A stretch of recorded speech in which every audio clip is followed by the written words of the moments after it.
Hello guys, আসসালামু আলাইকুম। Welcome back to SSY ব্লগে। অনেকদিন ধরে ভিডিও দিই না, আজকে নতুন তোমাদের জন্য একটা ভিডিও নিয়ে আসলাম। গাইস, তোমরা হয়তো বলতে পারো যে সবাই ঈদ মোবারক জানাইছে, আমি কেন জানাই নাই? আমার মনটা তো ভীষণ খারাপ থাকে সব সময়, আর ঈদের সময় তো সব থেকে বেশি খারাপ থাকে।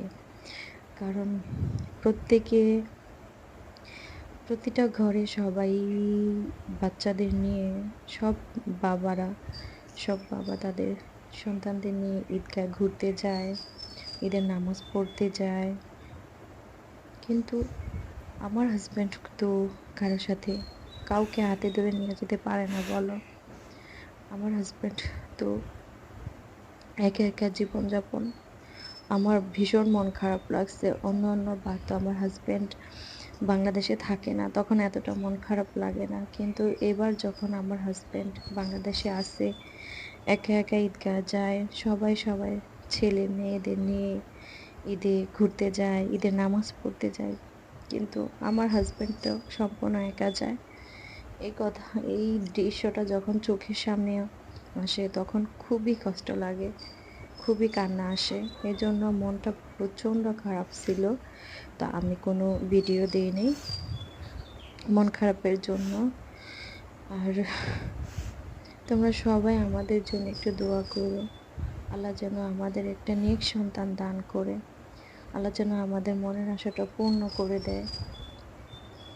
এই জন্য গাইস, আমি কোনো ভিডিও ঈদের মধ্যে দিইনি খুশি হয়ে। আমি তো খুশিই থাকি না, ভিডিও কি দিব বলো? আমার হাজব্যান্ড আর আমার মনে তো কোনো খুশিই নাই।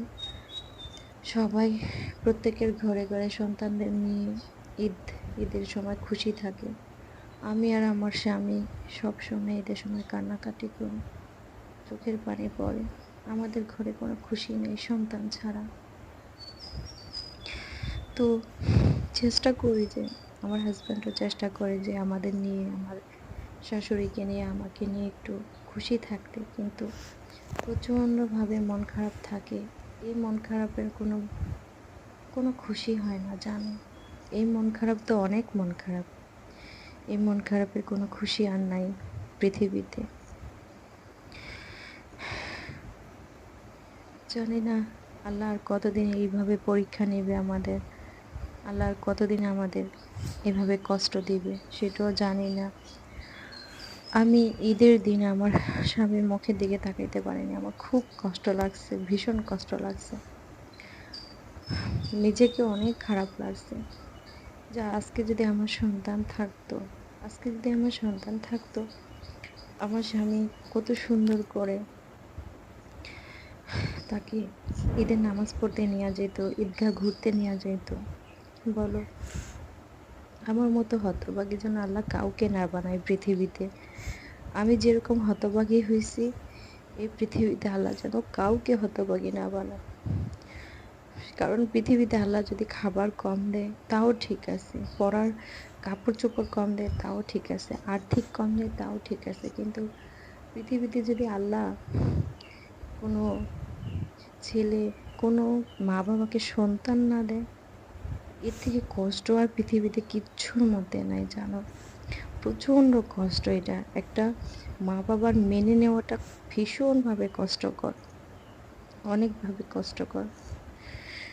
আবার তোমরা অনেকে আমাকে কমেন্টস করে বলো যে, অনেকেই বলো যে ইউটিউবে, মানে কি জানো, ইউটিউবে বলতে না, তোমাদের প্রত্যেকেরই, তোমাদের যদি মনে কোনো কিছু নিয়ে, যে কোনো কিছু নিয়ে কষ্ট থাকে, ওই কষ্টটা যদি তুমি কারোর সাথে শেয়ার করো, একটু বলো, তাহলে দেখবা যে তোমার মনের কষ্টটা কতটা হালকা হয়ে গেছে। ঠিক আমিও ওরকম, আমার যখন ভীষণভাবে কষ্ট লাগে তখনই আমি ইউটিউবে মানে ভিডিওগুলো দিই। আমি সত্যি কথা বলতে তোমাদেরকে সেদিনই আমি খুশি মনে ভিডিও দিতে পারবো, যেদিন তোমাদেরকে আমি একটা সুখবর দিতে পারবো। যে তোমরা তো বুঝতেই পারতেছো যে সেই সুখবরটা কি।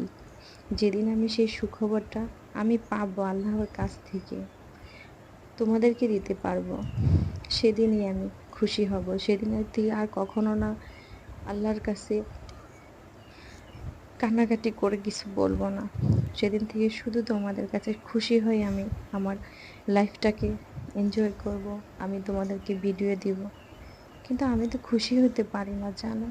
আমার মনে তো কোনো খুশি নেই।